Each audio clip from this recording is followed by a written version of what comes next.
What if the most dangerous idea spreading through the financial world right now isn't inflation, isn't recession, and isn't market collapse? What if the most dangerous idea is simpler and far more contagious than any of those?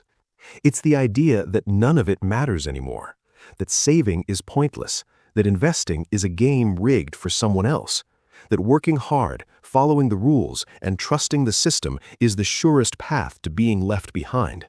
It has a name, and once you understand what it is, and more importantly, where it came from, you will never look at your finances the same way.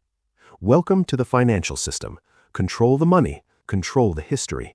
And remember, simple is never easy. There's a word spreading quietly through financial conversations, comment sections, and private conversations that economists refuse to say out loud: financial nihilism. Not a technical term, not a policy position, something darker, a mood, a conclusion that millions of people have arrived at, not because they read it in a textbook, but because they lived their way into it. Here is what it sounds like in practice. Why save money when inflation eats it anyway? Why try to buy a house when I'd need 5 lifetimes? Why invest when the market crashes every few years and the people who caused it get bailed out while I lose everything? This is not pessimism. It is not laziness. It is a rational response to a system that has been quietly telling people for decades that the rules no longer apply to them, only to everyone else. And the dangerous part? They're not entirely wrong. What this video is not going to do is tell you to think positive or work harder, or the system is fine if you just play smart. What it is going to do is take this idea seriously, trace it back through history, explain the financial mechanics behind why it emerged, and then show you what history says happens to societies where this feeling becomes the majority view.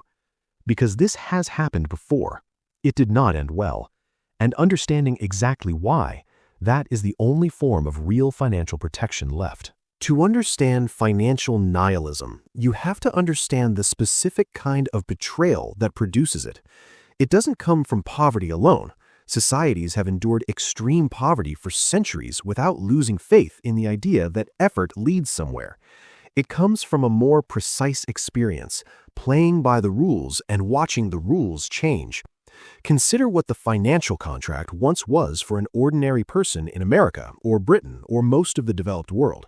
You worked, you saved, you bought a home that slowly built equity, you put money into a pension or retirement fund that compounded quietly over decades, you trusted that the bank held your deposits, that the government protected your purchasing power, and that the system, while imperfect, broadly moved in your direction if you did your part. That contract held, roughly, from the end of World War II to the early 1970s. Then it started to break. In 1971, President Nixon severed the dollar from gold. Money was unshackled from reality. In 1980, interest rates were weaponized to crush inflation, but the side effect was a slow death of industrial employment across the West. In 2008, the largest financial institutions in the world collapsed under the weight of their own recklessness and were rescued with public money, while millions of ordinary people lost their homes, their savings, and their jobs. No one went to prison. In 2020, trillions were printed to stabilize markets, and asset prices soared for those who already owned assets, while wages for everyone else stagnated. Each of these events, on its own, could be explained away as a crisis, an anomaly, an exception.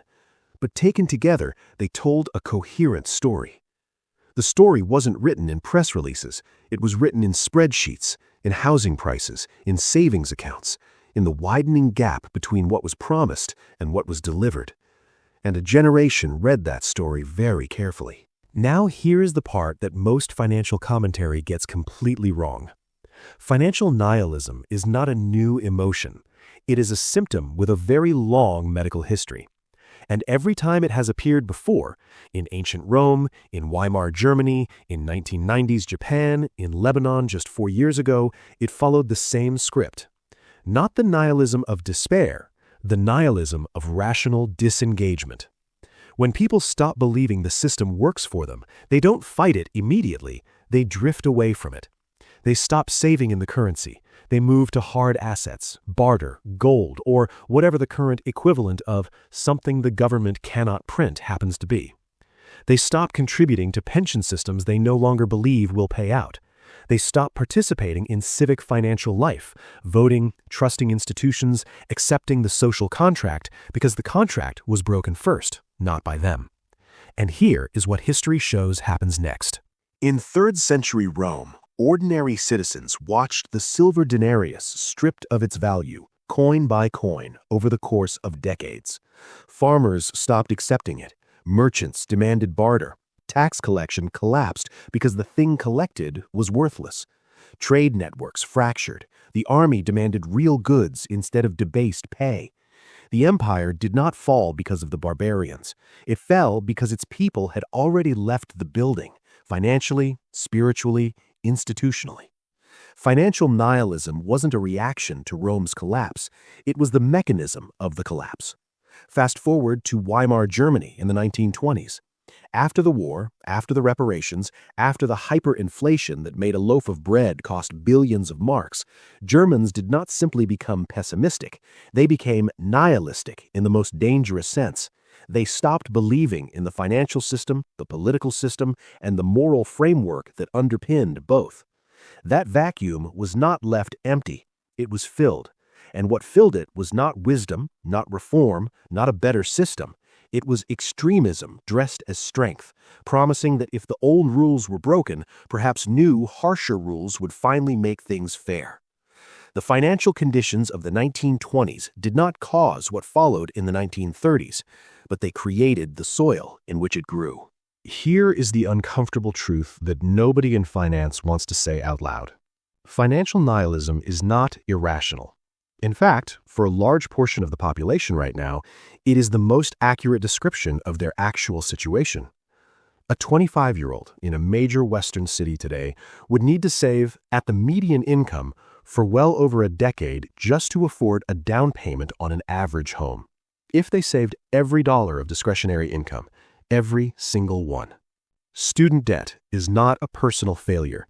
It is the predictable result of a generation told that education was the ticket, handed the ticket on credit, and then discovered the ticket was worth a fraction of what they paid. And yet, and this is the part that matters, financial nihilism, even when rational as a diagnosis, is catastrophic as a strategy. Because here is what history shows.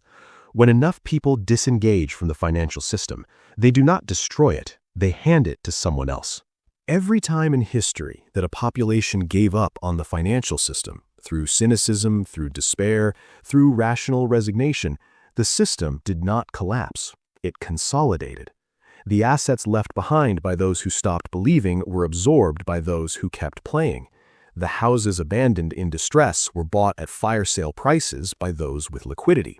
The businesses left by those who gave up were acquired cheaply by those who did not. After the Black Death, when half of Europe's population died, the survivors did not inherit a broken world.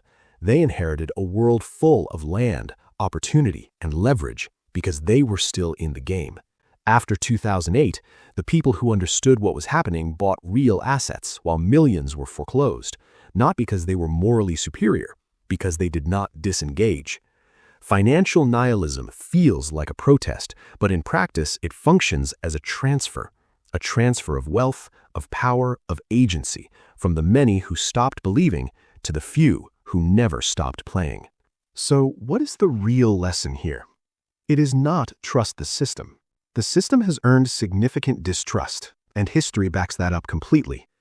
It is not work harder. The problem is structural, not personal. The real lesson is this. Financial nihilism is the most successful trick the system never had to plan. When people disengage, when they decide the game is rigged and walk away, they don't burn the casino. They leave their chips on the table. The answer is not blind faith. It is not passive cynicism either. It is the thing every survivor of financial collapse in history has had in common. They stayed clear-eyed about how broken the system was, and they refused to let that clarity become an excuse to stop protecting themselves. They held real assets. They built real skills. They understood that crises are not the end of the financial game. They are the moment the financial game gets reshuffled. And those who understand the shuffle do not lose everything in the reset. They position themselves for what comes after. History doesn't repeat, but financial nihilism, it has appeared in every civilization that lost the thread between work, money, and meaning. And every single time, the people who survived it were not the ones who trusted most and not the ones who gave up first. They were the ones who understood the trap and refused to fall into it. The question is, which side of that line you want to be on? If this gave you a new perspective, hit subscribe. Its financial system in history leaves clues. I show you where the money leads.